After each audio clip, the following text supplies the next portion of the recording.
नमस्कार दोस्तों। आज 17 मई 2022 है और ये पोस्ट मार्केट रिपोर्ट है जो आप तक 5paisa.com के सौजन्य से पहुंच रही है। अगर आपको हमारी market calls, market insights, global events पे हमारी राय, जियो पॉलिटिक्स पे हमारा एडवाइस चाहिए हो तो इस वीडियो के नीचे एक 5 पैसा का डीमैट लिंक है, उसके थ्रू अकाउंट खुलवाएं, फंड ट्रांसफर करें और स्क्रीनशॉट 9871066337 पर भेजें, जहां से आपको एक प्राइवेट टेलीग्राम ग्रुप में ले जाया जाएगा जहां आपको ये सब जानकारियां मिलेंगी। अगर आपको हमारा मेंटरिंग प्रोग्राम जो कि रीपैकेज रीलॉन्च हुआ है, जहां आप हफ्ते में 3 दिन 2-2 घंटे हमारे साथ बैठेंगे, trading strategies, money management, trade management, mindset वगैरह के बारे में समझेंगे, तो उसके लिए कांटेक्ट करें 9871066337 पर। अब शुरू करते हैं S&P 500 से। S&P 500 में हम एक रैली देख रहे हैं, कुछ 1-1.25% की। उतनी बड़ी रैली नहीं है जो इंडिया में हुई, लेकिन 1-1.25% की रैली है। कुछ अगर हम और नैस्डैक देखें तो नैस्डैक में भी एक मामूली रैली है। इसमें कहीं भी इंडिया टाइप की रैलीज नहीं है। इंडिया में बहुत सिग्निफिकेंट शॉर्ट कवरिंग थी। पिछले 2 दिन जो हमने पार्टिसिपेट नहीं किया था, उसकी कसर हमने आज निकाली। सो निफ्टी पे अगर हम देखें, निफ्टी में बहुत स्ट्रॉन्ग कैंडल बनी है और मेरे हिसाब से अगर हमें 100 ऑड पॉइंट, 100-150 पॉइंट का डिक्लाइन मिलता है तो इसमें बाय ऑन डिप्स करना चाहिए। मुझे नहीं लगता कि अभी इमीडिएटली ये रैली खत्म होगी। शायद यहाँ पे कहीं 16,480 के आसपास ये रैली समाप्त होने का चांस बन सकता है। और सिमिलरली बैंक निफ्टी पे अगर हम 34,000 के आसपास आते हैं तो बाय करने की कोशिश करें। यहाँ पे हमें 37,800 और मे बी 35,200 तक भी अपसाइड नजर आ सकती है। अब आज LIC की लिस्टिंग हुई और बहुत पुअर लिस्टिंग हुई। अब सवाल सारा ये लोग पूछ रहे हैं कि ये लेना कब चाहिए। मेरे पास IPO से डील करने का बहुत एक सिंपल तरीका है।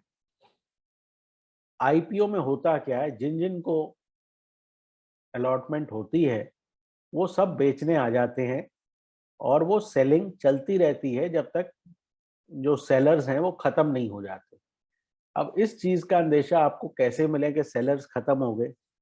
अगर कोई भी IPO अपने लिस्टिंग प्राइस से ऊपर चलना शुरू हो जाए, इसका मतलब सारी सेलिंग जो है एब्जॉर्ब हो चुकी है।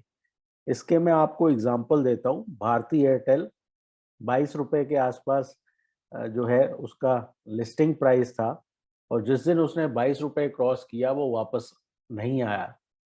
ठीक है, आई थिंक 40 रुपए था और 22 रुपए तक आया और फिर 40 रुपए क्रॉस किया, ऐसे कुछ था। वो आप लोग चेक करोगे तो समझ में आ जाएगा। फेसबुक अमेरिका में, जिसका फिर से जो है प्राइस कुछ 40 के आसपास था, वो $20 तक आया और वहां से वो 10 गुना हो गया। तो फेसबुक एक और एग्जांपल है। एवेन्यू सुपरमार्ट, ये 600 रुपए लिस्ट हुआ, 550 तक नीचे गया और उसके बाद आप देख सकते हैं कि कम से कम ये 8 गुना हो गया।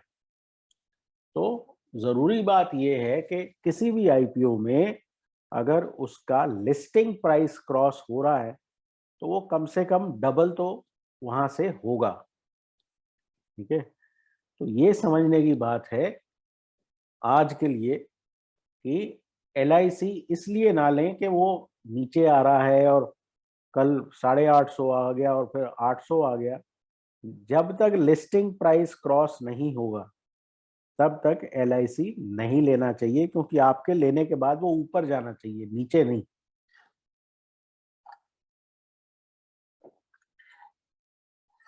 ओवरऑल मार्केट एक रिलीफ रैली मोड में है और ये रिलीफ रैलीज बाय नेचर शुरू होती हैं और थोड़ा सा मोर देन एक्सपेक्टेड एक्सटेंड कर सकती हैं। 16,500 का इनिशियल एस्टिमेट लेके चलो, 35,000 का बैंक निफ्टी में एस्टिमेट लेके चले तो उतना जो है वो काफ़ी रहना चाहिए।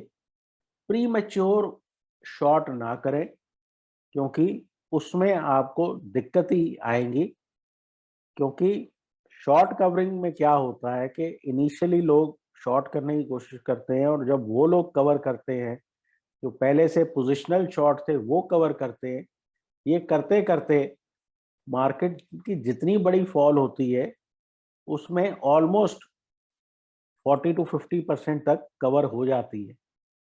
और ये डिपेंड करता है कि यूएस मार्केट्स में कितनी बड़ी रिलीफ रैली होती है, उसके हिसाब से यहाँ भी उसका एक जो है क्वांटम तय होगा। तो कम से कम इस हफ्ते आपको जो है और अपसाइड नजर आनी चाहिए, क्योंकि कल से रैली शुरू हुई है मोर और लेस। एक तरह का शायद डबल बॉटम भी यहाँ बन रहा है, ऑल्दो डबल बॉटम कंफर्म होने के लिए इसकी नेकलाइन बहुत ऊपर है, लेकिन मेरे हिसाब से इसमें और अपसाइड अप टू 50% जोन, जो कि 16,800 900 हो सकता है, वहां तक भी पॉसिबिलिटी बन सकती है इन एन एक्सट्रीम सिचुएशन, क्योंकि वहां पे 200 डीएमए है और अक्सर इस तरह के सिग्निफिकेंट एवरेजेस रीटेस्ट होती हैं। तो फिलहाल के लिए इतना ही। ये प्रेजेंटेशन आप तक 5paisa.com के सौजन्य से पहुंची। Take care and good luck.